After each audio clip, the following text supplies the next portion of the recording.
Bonjour à tous, ici Elsa de la plateforme Ludipsy Santé mentale et ludification.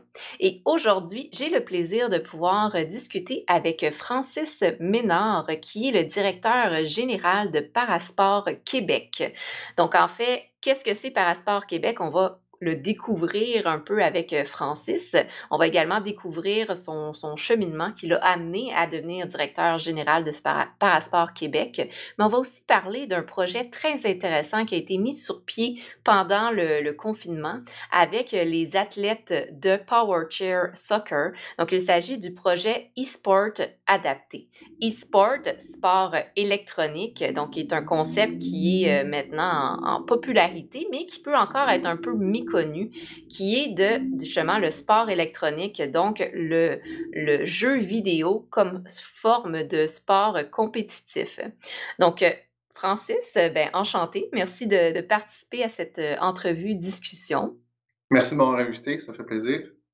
Oui, ben, toujours un plaisir de collaborer, surtout sur des projets qui sont aussi intéressants et qui, bien sûr, tu vas nous en parler un peu plus en détail, mais l'objectif central du projet de e-sports adapté est de briser l'isolement social. Donc, c'est une thématique assez importante en ce moment.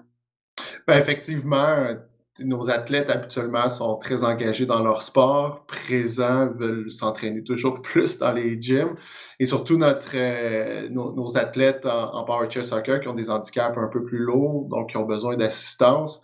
Et là, certains se retrouvent à habiter en CHSLD en ce moment ou complètement confinés à la maison, ne peuvent pas être en contact avec la COVID et la mobilisation était difficile là, en ligne pour générer de l'intérêt.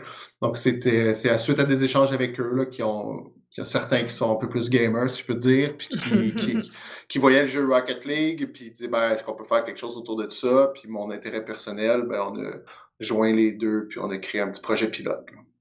Super. Et ben, justement, on va en parler beaucoup plus en détail, mais peut-être pour commencer, est-ce que tu peux te présenter un peu? Qui es-tu et comment tu en es venu aussi à devenir le directeur général de e-sport, pas de e-sport, de Parasport Québec? Oui, ben moi Francis Ménard, le directeur général de Parasport Québec. Donc moi j'ai des études en histoire, j'ai un bac en histoire. Puis à travers le temps, là, j'ai travaillé dans plusieurs domaines. Mais je suis aussi un ancien athlète de water polo. Donc là, j'ai joué à un niveau plus élevé là, jusqu'à l'équipe nationale relève plus jeune. Et j'en suis venu à travailler éventuellement pour la Fédération de water polo du Québec. Puis avec l'expérience comme gestionnaire que j'avais pris dans plusieurs emplois auparavant, j'ai vraiment accroché. Tu sais, j'ai joué un peu deux passions, là, c'est-à-dire le sport et l'administration générale, mais tu sais, le travail bien fait, puis un peu ce qu'on apprend en sciences humaines aussi, là, à structurer sa pensée, puis à vouloir pousser plus loin la réflexion. Puis quand il y a une occasion qui s'est présentée d'un poste de directeur général là, qui était accessible là, quand même, comme à Parasport Québec, ben, j'ai foncé, j'ai pu profiter de l'occasion, alors que je connaissais absolument rien ni sur les personnes en situation de handicap ou les parasports en général. Là, donc c'était tout nouveau Hmm. pour moi, mais il y a tellement d'occasions de développement puis de projets que ça m'a vraiment stimulé. Puis c'est pour ça que je suis là depuis 2017 avec la OK. fédération. Wow! Donc, ça fait déjà plusieurs années, justement, que tu es impliqué comme directeur général. C'est très Oui. intéressant de voir, justement, comme tu l'as bien mentionné, de combiner cet intérêt-là pour le sport et pour tout ce qui est l'aspect administratif, j'en comprends, ou marketing, ou même ben, gestion d'équipe, en fait, directeur Ben, général. oui, parce que là, je touche à tout, là. Il faut que je sois C'est autant ça. capable de faire de la comptabilité que justement gérer les ressources humaines, développer des projets, comprendre ce que le gouvernement veut, puis comprendre nos sports, puis faut être touche à tout. C'est comme une entreprise, là, mais on n'est pas beaucoup. Donc, il faut être capable de Mhm. tout faire. Puis en même temps, ben, on a de la reddition de comptes importante, là. Donc, ce qui est stimulant, c'est ça, c'est de toucher à tout, mais à la fin, c'est de rendre des services à des gens qui en ont besoin puis de voir les résultats que ça apporte, ben, c'est ce qui fait une partie de notre paye, parce qu'on n'est pas payé comme dans le privé non plus. Ah oui, là, on pourrait faire une entrevue là-dessus, mais Ouais. c'est sujet à discussion. Mais disons justement, Parasport Québec, qu'est-ce que c'est au juste? Ouais, c'est une fédération sportive qui initialement se spécialisait pour les sports en fauteuil roulant. Donc, c'est beaucoup les sports qui se sont plus développés années 70-80 autour des sports pour les personnes en situation de handicap. Là, maintenant, il y a une grande diversité de sports, mais disons que notre fédération, on est reconnu par le ministère de l'Éducation qui gère le sport pour 6 sports, où ce que nous, on fait la régie de ces sports-là. Donc, le basketball, le rugby, le tennis et le curling en fauteuil roulant, le power chair soccer, comme on en a parlé, puis tous les volets du para-athlétisme. Donc, nous, on est vraiment reconnus pour ça, mais il existe plusieurs autres sports para qui, eux, sont gérés soit par leur fédération régulière, là, donc, mettons, la paranatation qui est au sein de la Fédération de natation du Québec, ou le hockey luge, là, maintenant, le para-hockey qui est avec Hockey Québec. Puis, mais il y a d'autres sports qui sont pas vraiment développés au Québec, donc il y a un peu personne qui s'en occupe.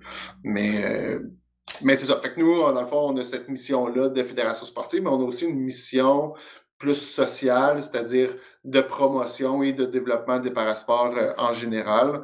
Donc, c'est pour ça que dans les dernières années, on a réussi à réunir un peu une vingtaine d'acteurs des parasports au Québec pour voir comment est-ce qu'on se coordonne, puis qu'on arrête de travailler en silo, puis qu'on apprend à mieux se connaître, puis dans le fond, qu'on peut rendre un meilleur service à ceux qui en ont besoin.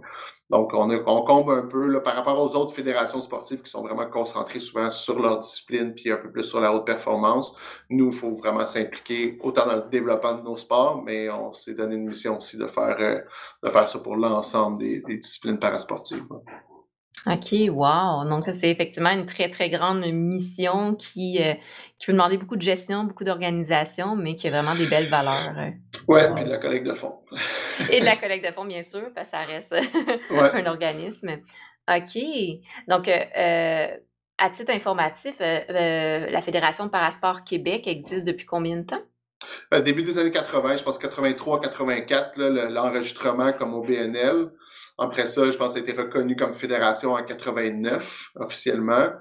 Puis depuis ça, c'est ça. Il y a des variations dans le nombre de sports qu'on s'occupe, mais des fois c'est pour le mieux parce que ça va dans une autre fédération. Des fois, il n'y a plus d'intérêt. Mais ouais, ça fait 25, 30, 40 ans là, presque ça existe. OK, quand même. Et là, justement, à travers, tu l'as bien nommé, à travers le temps, il y a une fluctuation de la popularité de certains sports, il y a des nouveaux sports qui se créent, il y a des combinaisons de sports qui évoluent. Et ben, notamment, avec la situation actuelle de confinement, d'isolement social, de fermeture des gyms, des centres d'entraînement, et de la popularisation du jeu vidéo, il y a le e-sport qui est apparu, ou qui est né, en fait, et qui s'est popularisé. Et là, avec le projet e-sport adapté, vous avez tenté justement de permettre d'offrir cette activité-là, sportive d'une certaine manière, pour justement briser l'isolement et venir rechercher certains athlètes qui ne pouvaient plus pratiquer le power chair, justement, soccer. Ouais, ben c'est ça. C'est comme je disais un peu plus tôt, on a certains qui ont des difficultés à mobiliser les jeunes, puis certains qui avaient de l'intérêt face aux jeux vidéo. Euh, Puis comme on est une fédération, notre réflexion, ça a été, bon, on peut pas juste, on va ouvrir un serveur Discord, aller là, puis amusez-vous. C'est pas notre, ça, on s'éloigne beaucoup de notre mission. Donc, c'est pour ça qu'on l'a vraiment structuré, comme on structure à peu près tous les sports, c'est-à-dire on a recruté un entraîneur, on a mis en place une structure d'entraînement, puis on a mis une compétition. Donc, il y a comme si on veut, on a tout mis en place pour qu'il y ait une certaine progression vers la performance. Là, bon, on reste que c'est un projet pilote de 2 mois. L'objectif premier, c'était pas tant la performance que réunir tout le monde, mais on a voulu le faire quand même en donnant un objectif. Puis on le voit, là, la date du tournoi approche, puis là, les jeunes ont hâte, puis c'est normal. Puis c'est ça aussi qu'on voulait créer. Donc tu disais vraiment le e-sport, le sport électronique, c'est ça. C'est pas jouer de façon ludique. Ça reste que le plaisir est dans tous les sports. Mais il y a vraiment une structure parce que c'est une structure compétitive. Puis on veut se développer comme athlète, comme performer dans son sport. Donc, c'est pour ça qu'on l'a vraiment appelé e-sports adapté. Adapté parce qu'on s'adresse juste à un type de clientèle, si je peux dire, là, un type d'athlète. Donc, les gens en situation de handicap, là, dans ce cas-ci, dans des handicaps précis. Mais à travers le projet, ce qu'on a découvert aussi, c'est que le sport électronique ou même le jeu vidéo en général, c'est une des plateformes qui favorise l'inclusion beaucoup plus que le sport physique. C'est-à-dire que derrière l'écran, une fois que tout ton setup est adapté à ta situation, tu ne sais pas contre qui tu joues à la fin et la personne contre qui tu joues peut être beaucoup plus performante que toi, même si dans la vraie vie, elle a un fauteuil roulant électrique pour avancer. Donc, Ouais. il y a une notion d'inclusion qui va faire partie de notre réflexion, mais une notion d'inclusion extrêmement forte à travers le jeu vidéo qui fait que c'est une question ouverte, là, on n'a pas de réponse, mais est-ce qu'un jeu, un programme spécifiquement pour cette clientèle-là est nécessaire? Peut-être que oui, peut-être que non, mais c'est ça, il y a plein de questions comme ça qui sont Mhm. venues à travers le projet, puis c'est pour ça qu'on est sous forme de projet pilote pour apprendre de ce qu'on fait. C'est un champ un peu miné, le sport électronique dans le sport traditionnel. Donc, faut faire des apprentissages, il faut informer les gens beaucoup. Mhm. Puis, pour l'instant, on y va par petits pas, puis on apprend juste l'adaptation des manettes ou des consoles Ouais. de jeu et tout ça. Il y en a pour qui c'est des dépenses énormes, qu'on est capable de les faire un peu pour eux, mais là, en plus avec la crise, ils peuvent pas avoir de spécialistes qui viennent chez eux, tout installer, tout ça. Donc, c'est essai-erreur beaucoup pour l'instant, mais les joueurs sont compréhensifs, puis ils participent avec... puis à la fin, ils voient le bénéfice pour eux. Donc, on a une belle Mhm. collaboration. C'est ça que je trouve très intéressant, c'est que tu l'as bien mentionné, il y a comme plusieurs sphères d'observation sur le projet. Tout d'abord, c'est que le projet s'adresse à des athlètes en situation de handicap, mais des athlètes. Donc, Mhm. les athlètes ont ce profil aussi de avoir une certaine structure dans leur vie, d'être habitués à faire certains entraînements, la cohésion de groupe dans le sport. Et bien évidemment, plusieurs athlètes ont été fortement touchés par la situation de confinement avec l'arrêt des sports et ben, l'isolement social. Donc, il y a l'arrêt du sport où est-ce qu'on perd notre structure, on perd nos points de repère, on n'a plus d'horaire très structuré, Mhm. on n'a plus des pratiques à chaque 2 jours, une fois par semaine, dépendamment. Et l'isolement social parce qu'on n'a plus cet espace de socialisation dans notre vie. Donc là, on se retrouve un peu face à ces problématiques-là. Il y a certaines personnes qui se sont adaptées en continuant des sports extérieurs ou en continuant, bon, certaines choses à distance. Mais parfois, il y a cet obstacle-là de plus, parfois en situation de handicap, où il y a certaines choses qui ne sont pas possibles à l'extérieur, par exemple. Et là, par rapport à cet isolement-là et cette diminution de la qualité de vie, du bien-être, ben, c'est un peu la réflexion de dire qu'est-ce qu'on fait avec ça et comment offrir, j'en comprends, à ces athlètes-là une alternative.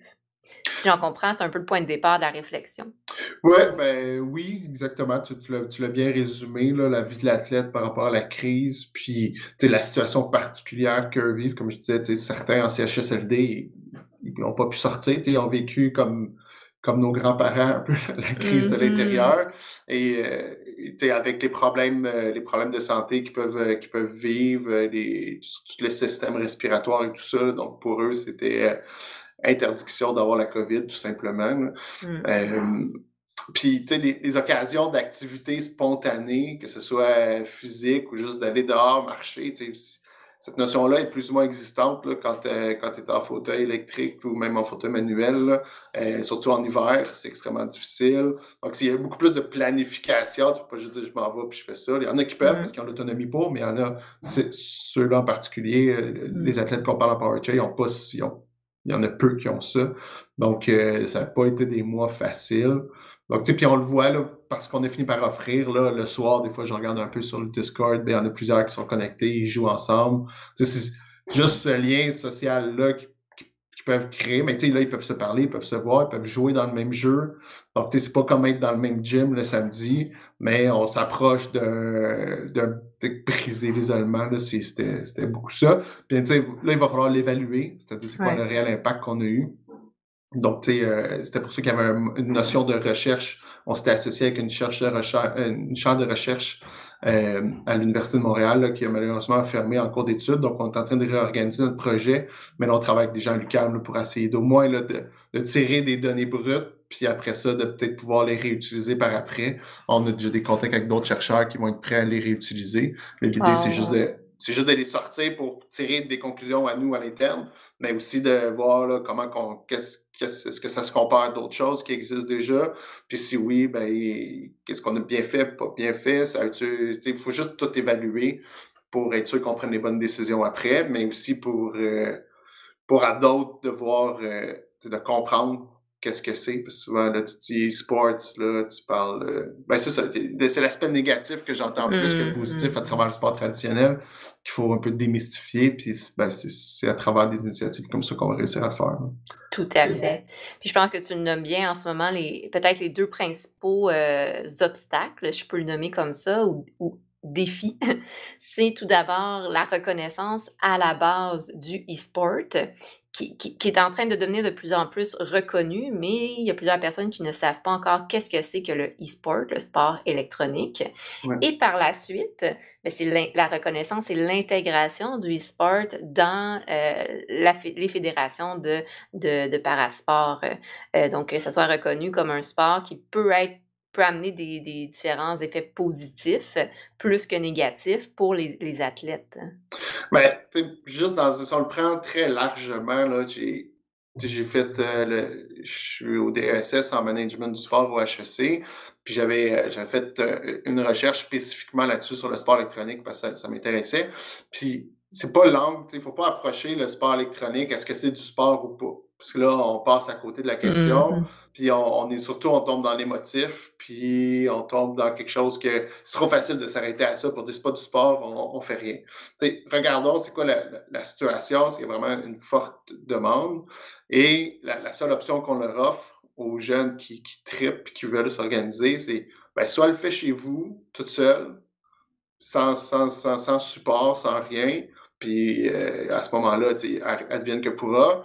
Les familles ont de la misère à contrôler ça, c'est extrêmement difficile. C'est une réalité qui existe. Ou on dit, ben, on va vous aider, on va structurer, on va vous mettre une structure en place, comme dans tous les sports. Puis à travers ça, ben, vous allez obtenir de l'aide, que ce soit structuré par un entraîneur. Ben, peut-être que tu as besoin d'aide psychologique, peut-être que tu as besoin d'un intervenant social. Puis tout ça dans le Mhm. milieu scolaire. Moi, je pense que c'est pour ça qu'il y a plein d'écoles qui mettent ça en place actuellement, que ce soit, ben, oui, au niveau universitaire et collégial, mais même secondaire et primaire. L'option, c'est soit que tu joues chez vous tout seul après l'école, ou tu viens jouer avec tout le monde, mais en plus, quand tu viens jouer avec tout le monde, ben, on va s'assurer que tu as un suivi psychologique, puis que tu as des saines habitudes de vie à travers la pratique. Jouer 20 heures par jour, j'exagère un peu, mais jouer 20 heures, c'est pas nécessairement la solution pour devenir meilleur. Exactement. Tu joues pas 20 heures par jour au hockey, tu ne deviendras pas meilleur. Tu vas venir meilleur en t'entraînant de façon intelligente, puis en ayant des saines habitudes au niveau de l'alimentation, du sommeil, de la préparation psychologique, tout ça.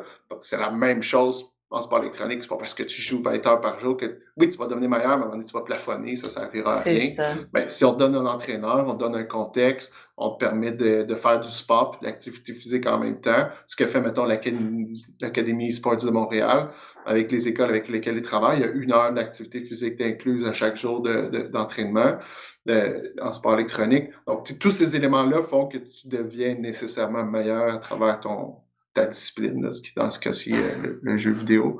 Mm.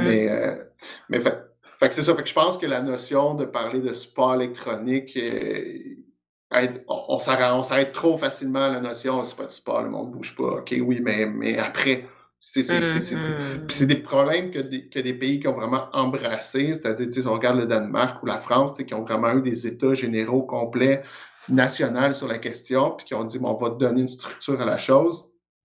Donc, on voit le premier ministre du Danemark qui s'est impliqué dans le programme parce qu'il a vu qu'il y avait des bienfaits à structurer la chose.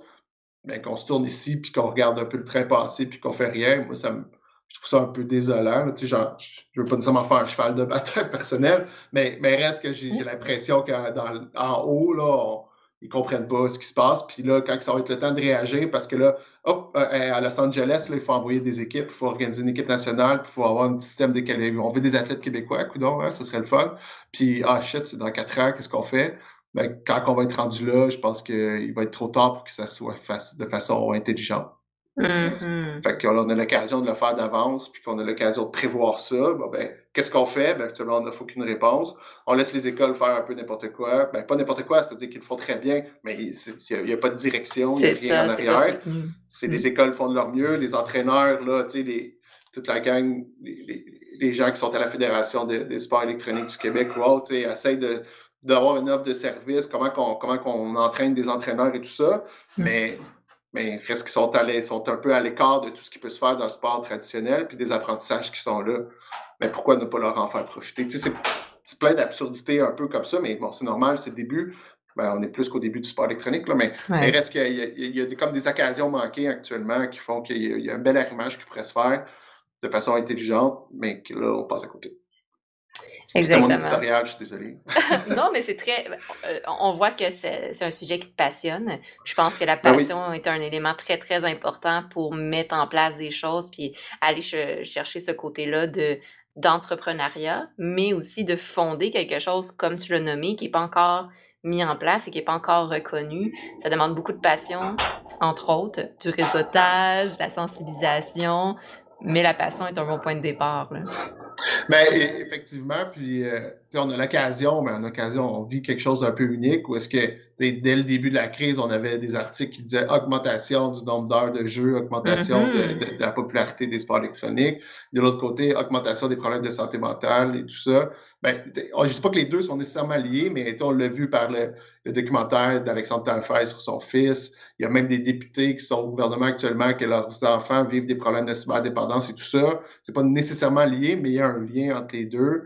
Puis il y a une occasion de parler à des jeunes que le gouvernement sont incapables de leur parler parce qu'ils ne se sentent pas concernés par leur communication. Ben, on leur dit restez chez vous, va pas à l'école. Ben, va pas à l'école pratiquer l'activité que tu veux, puis on Oui, va pas c'est te donner ça. un spécialiste. C'est un peu une réponse faible, je trouve. Là. Mais bon, peut-être que la crise va permettre de développer quelque chose, mais. C'est un des points qui est observé, cette ouverture d'esprit graduelle par rapport aux jeux vidéo en très, très, très général. Il y a de plus en plus de parents aussi, et là je parle un peu dans le cadre de ma pratique clinique aussi, de mes observations, mais il y a de plus en plus de parents qui commencent à se renseigner sur qu'est-ce que c'est que le jeu vidéo. Donc, durant longtemps et encore aujourd'hui, le jeu vidéo est associé à cyberdépendance, effets négatifs, mon enfant se couche tard, socialise pas. Mais c'est d'arriver à briser un peu ou reconstruire cette vision des choses-là parce que c'est différent de nos jours. Il y a toutes sortes de jeux vidéo. Oui, il y en a que je ne suggérerais jamais à des enfants. Il y en a d'autres que j'encouragerais les enfants à essayer et à jouer, enfants, adolescents, adultes. Donc, c'est important d'arriver à développer ces connaissances sur qu'est-ce que c'est que le jeu vidéo, les différentes sortes de jeux vidéo, les règles aussi par rapport aux jeux vidéo, les communautés de jeux vidéo, parce qu'il y a des communautés très, très saines où est-ce que c'est une très belle manière de socialiser, de briser l'isolement, de travailler ses habiletés sociales, de rencontrer des gens.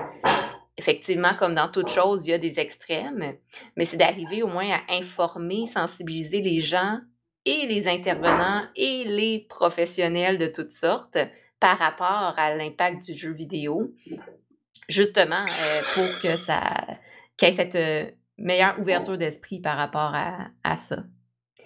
Ben, tu sais, avec le développement d'événements comme le DreamHack à Montréal ou oui, il existe les LAN NTS et tout ça depuis extrêmement longtemps, mais les événements beaucoup plus massifs qui remplissent des stades, tu le vois qu'il y a un phénomène social qui est beaucoup plus large. Fait que quand tu dis les parents commencent à s'informer un peu plus, parce qu'ils se rendent compte que c'est pas juste jouer, gamer sur un jeu dans le salon. Ça peut être beaucoup plus large que ça. Puis il y en a qui en rêvent de ces jeunes-là. Qu'est-ce que tu fais quand tu commences à gamer? Puis tu aimes ça un peu. Première chose, c'est que tu trouves tes YouTubers que tu suis, qu'est-ce qu'ils font. Fait que tu crées ton environnement, puis là, tu vois que tu suis des tournois en ligne, tu t'embarques dans un univers.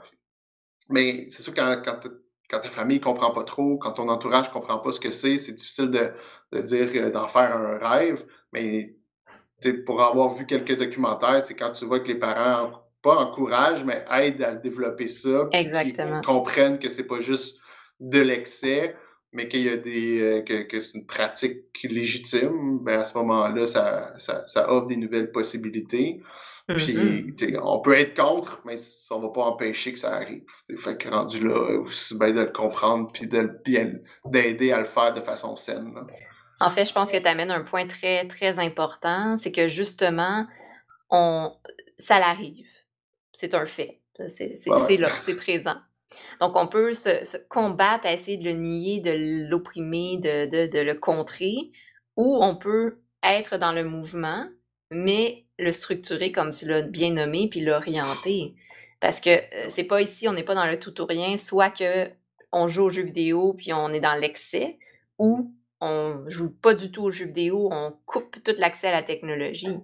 C'est d'arriver à voir comment mettre ça en place. En fait, c'est mis en place, mais comment se Mhm. servir de ce qui est mis en place, mais comme tu l'as très bien nommé, de le structurer pour que ça soit sain et adapté.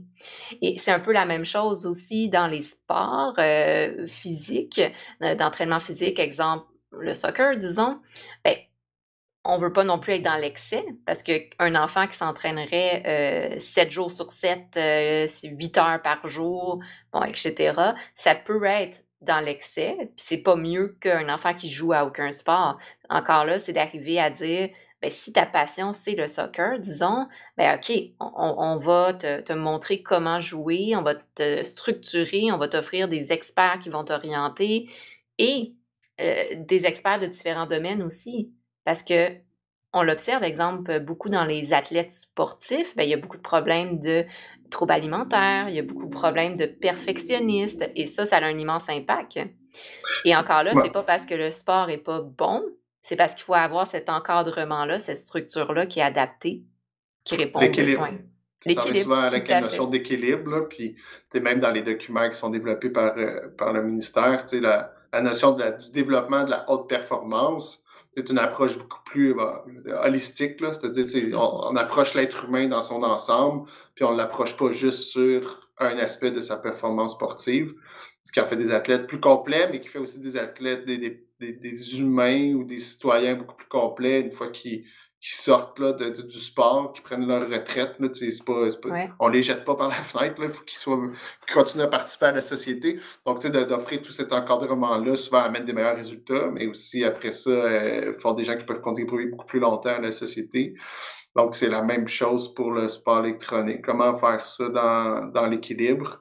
Puis en écoutant ce que la personne veut, mais en comprenant les impacts de tout ça. Là. Exactement. Puis peut-être pour amener un exemple concret aussi, parce que il y a quelques mois, j'ai fait une entrevue avec Stéphanie Harvey, Miss Harvey, Oui. qui est justement qui était dans la compétition pro en jeu vidéo. Euh, et une partie de ce qu'elle mentionnait, c'était que justement, dans le compétitif, c'est important d'avoir une équipe qui soutienne.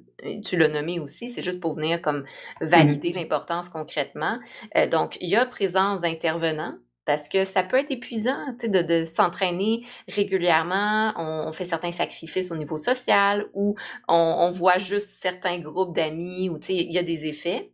Oui, un athlète, un entraîneur qui vient vraiment pour la partie préparation mentale, visualisation, confiance en soi, un entraîneur qui vient pour la partie, tu sais, organiser, structurer son horaire, mais aussi, mine de rien, des massothérapeutes ou des kinésios qui viennent aider parce qu'il y a ces aspects-là aussi de l'ergonomie, comment je me place, comment je m'assois, l'adaptation de l'espace de Mhm. jeu.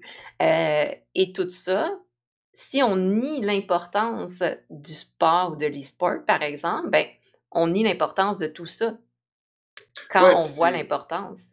Oui. c'est surtout donner des modèles. C'est-à-dire Mhm. que en ce moment, il y a peu de, à part les YouTubers que tu vas trouver ou les gens que tu peux suivre sur Twitch, c'est quoi ton modèle du gamer idéal? Actuellement, si on posait la question, je suis pas sûr qu'on va trouver juste des modèles sains. Mais si tu Mhm. penses à c'est quoi ton modèle de joueur de hockey idéal ou de joueur de soccer idéal, ben, tu risques d'arriver plus à être quelqu'un qui a une vie équilibrée, puis qui performe bien, c'est une personne valorisée, tandis que de l'autre côté, ça l'est pas. Mais je pense qu'après un certain temps, où est-ce que la pratique serait encadrée, on arriverait à des modèles équilibrés qui performent très bien puis qui peuvent projeter une image positive de la chose. Fait que je pense que c'est ça qu'on doit tendre. C'est vers ça qu'on doit tendre. Effectivement. Et là, c'est très intéressant avec le projet de e-sport adapté. C'est ce que vous avez, tu l'as bien nommé, c'est un projet pilote. Vous avez tenté de mettre en place et de voir concrètement c'est quoi ces effets-là positifs dans une courte période de temps. Mhm. Et un peu en lien avec le projet, tu l'as nommé, il y a le tournoi qui est la semaine prochaine. Quelle date Ouais, exactement? dimanche 28, 13h. OK. Petite pub. Donc, Oui. sur la chaîne Twitch de Rocket League Québec, là, on s'est associé avec eux pour produire cet événement-là. Génial! Donc, sur la chaîne Twitch de Rocket League Québec, dimanche 28 à 13h, tout le monde peut y participer, regarder. Euh, Ouais. OK, très intéressant. Ça va être un beau événement. Donc là, ça va être de voir la finalisation de ces mois-là d'entraînement, justement. Euh, Exactement. On a tous les niveaux du jeu, là, dans le sens qu'on a des joueurs, on ne savait pas, qui étaient dans le top 4% du jeu il y a quelques années, d'autres qui commencent à prendre en main ce jeu-là. Donc, l'intérêt d'aller visionner, c'est d'encourager ces jeunes-là, first, comme dans un peu toutes les compétitions, de valoriser qu'est-ce qu'ils ont réussi à faire dans les dernières semaines. hmm. Puis, en même temps, peut-être de voir du jeu de qualité. Là, pour ceux qui ne connaissent pas ce jeu-là, Rocket League, ça peut être une belle occasion. Puis, il va y avoir des animateurs et tout ça. Dans le fond, Rocket League va faire un bel enrobage autour d'un simple tournoi. Là. C'est ça qui va y avoir des animateurs. On va pouvoir suivre ça sur différentes plateformes, les résultats et tout ça. Donc, même pour moi, là, c'est toute la Oui, découverte. Donc, je suis content de voir ça. Là. super. Et après le 28, c'est quoi un peu les perspectives futures avec le projet de e-sport adapté? Là, c'est sûr qu'il va falloir faire nos conclusions internes, c'est-à-dire comprendre un peu ce qu'on a fait, un peu plus dans le détail, évaluer les avec les participants leur expérience. Mm. Après ça, faire de la collecte de données scientifiques autour de ça. Donc, on va pouvoir faire un rapport interne un peu plus rapidement, puis après ça, on va obtenir peut-être plus de données avec les étudiants ou les universitaires avec qui on va travailler. Euh, Là, après ça, c'est de voir comment faire arrimer ce projet-là ou la demande qu'on va avoir pour continuer avec notre mission, puis les clubs traditionnels qu'on a dans les différents sports. Donc, il va y avoir une conversation qui va s'installer avec notre conseil d'administration, nos clubs, pour évaluer la demande, puis trouver la meilleure façon d'y répondre. On s'en rend compte, là, un des gros défis actuellement, c'est pas tant de mettre le Discord en place, puis de jouer un jeu, puis de fournir un entraîneur. Tout ça, ça reste relativement simple. Mais c'est d'adapter l'ergonomie physique pour plusieurs joueurs, là, c'est-à-dire, c'est quoi les équipements? Oui, il y a la manette Xbox, là, mais il y a plein de sortes de boutons que tu peux installer, plein de sortes de joysticks, puis tout ça, c'est des coûts. Fait que t'es souvent la personne, le jeune qui n'est pas gamer à la base ou qui joue déjà un peu mais qui va être plus performant. C'est des coûts d'achat. Puis là, on est dans l'essai-erreur. Il n'y a pas de spécialiste au Québec encore sur cette question-là.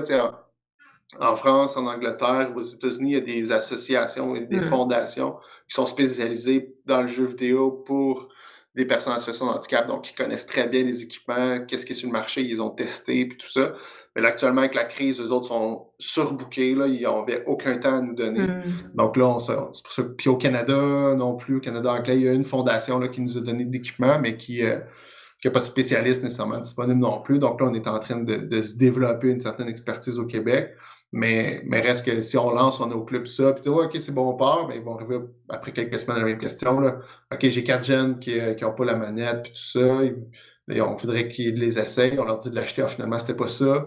Fait que, ça peut être beaucoup d'essais-erreurs. C'est ces investissements-là. Fait que c'est comment est-ce qu'on peut supporter ça.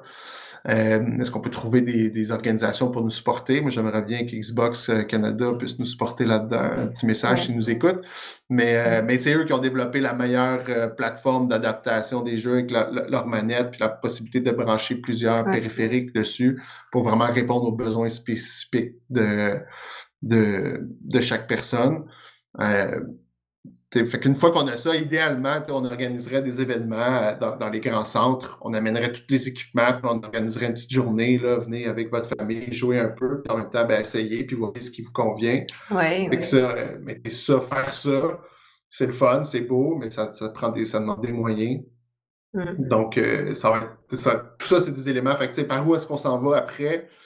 Je ne sais pas trop, je sais qu'on va avoir de la demande, donc on va falloir structurer un peu quelque chose. À quelle ampleur, on n'est pas sûr encore, mais tout le défi, ça va être ça. Puis il y a des gens qui vont venir, soit que ça va être déjà des gens qui game déjà, fait qu'eux, ils sont déjà équipés, ou soit dire, hey, j'aimerais ça, mais j'ai besoin d'aide. Puis là, pour répondre à cette aide-là, en ce moment, c'est difficile. OK. Je pense que tu as nommé, tu sais, vraiment plusieurs pistes, futures qui seraient vraiment intéressantes de justement, permettre d'aller chercher le plus possible de matériel adapté parce que ça reste une problématique. Tu sais, le matériel, il y en a qui sont conçus, il y en a qui sont pas accessibles.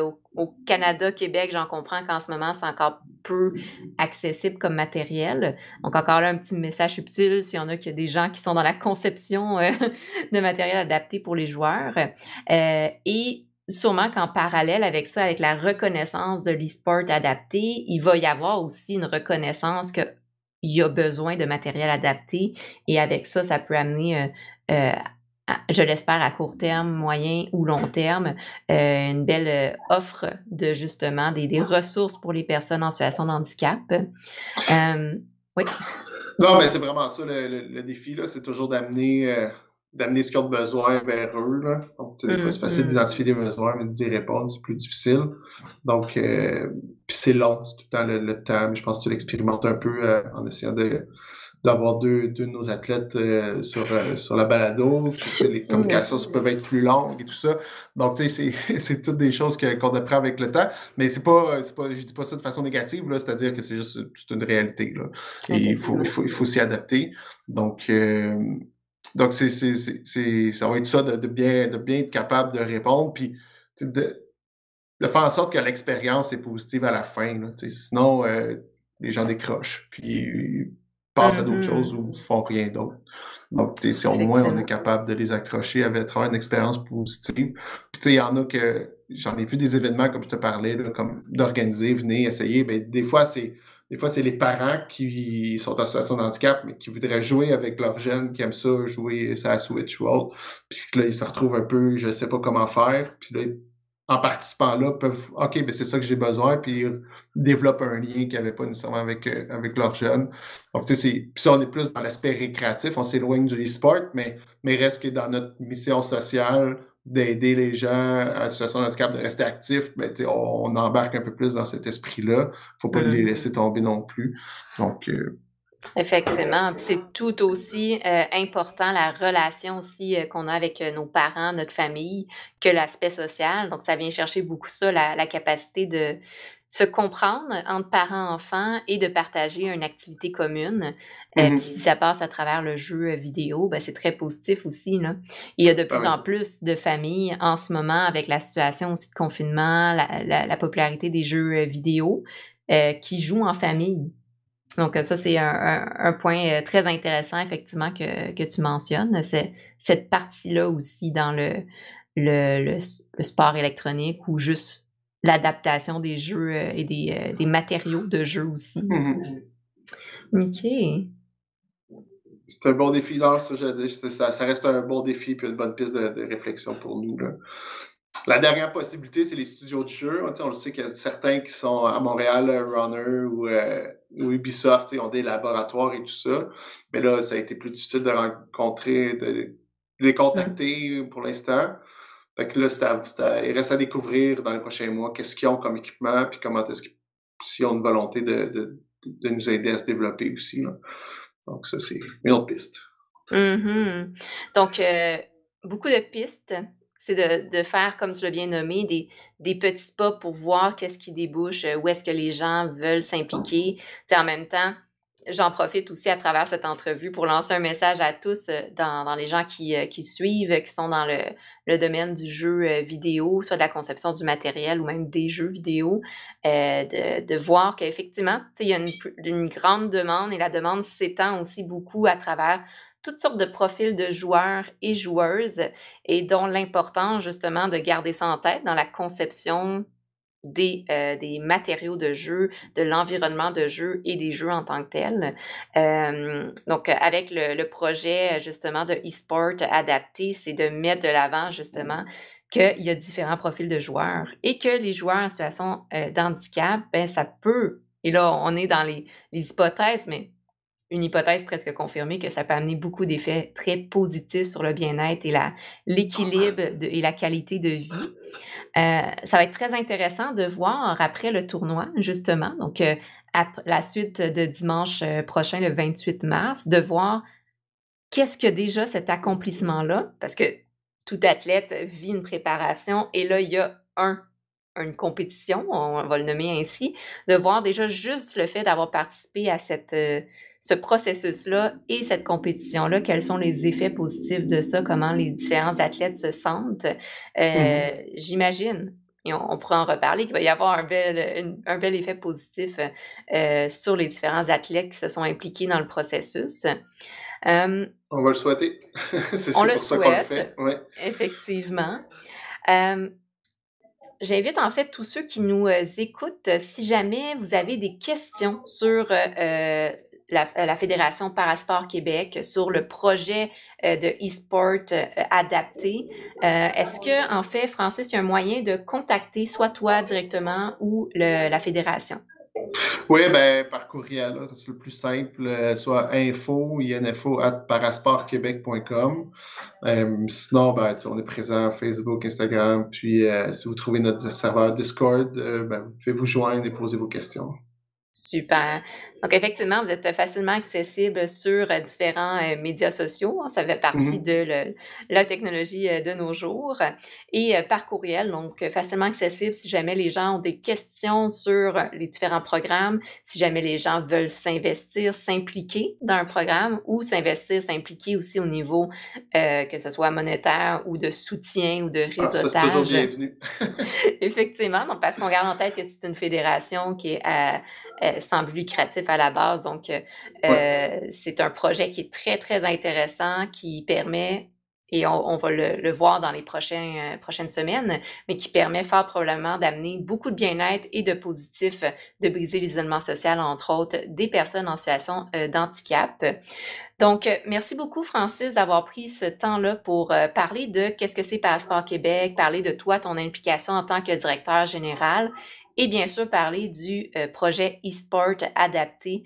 C'est très intéressant. C'est un projet, je le mentionne quand même, qui me tient aussi beaucoup à cœur parce qu'il y a des belles valeurs de partager et aussi en lien avec l'importance du jeu vidéo sur le bien-être aussi et la santé mentale. Donc, merci. Ben, merci de l'invitation, puis d'avoir pris le temps qu'on puisse discuter de tous ces enjeux. Fait plaisir. Euh, donc, dans tous ceux qui nous écoutent, comme mentionné, je vous invite à suivre la Fédération Parasport Québec et le projet de e-sport adapté sur les différents médias sociaux. Bien sûr, je vais mettre l'information dans le descriptif de la vidéo. Donc, comme ça, vous allez pouvoir facilement cliquer pour suivre. Si ce n'est pas le cas, je vous invite aussi à aimer la page Facebook de Ludipsy et à suivre la chaîne YouTube de Ludipsy pour des prochaines actualités hebdomadaires. Donc, c'est toujours un plaisir de vous partager différents projets, différents contenus et différents, dans le fond, projets et activités en lien avec le jeu. Donc, c'était Elsa de Ludipsy et Francis Ménard, directeur général de Parasport Québec. Je vous souhaite de passer une belle journée, bon après-midi, bonne soirée, dépendamment où vous êtes dans le monde, et à la prochaine. Bye bye! Merci.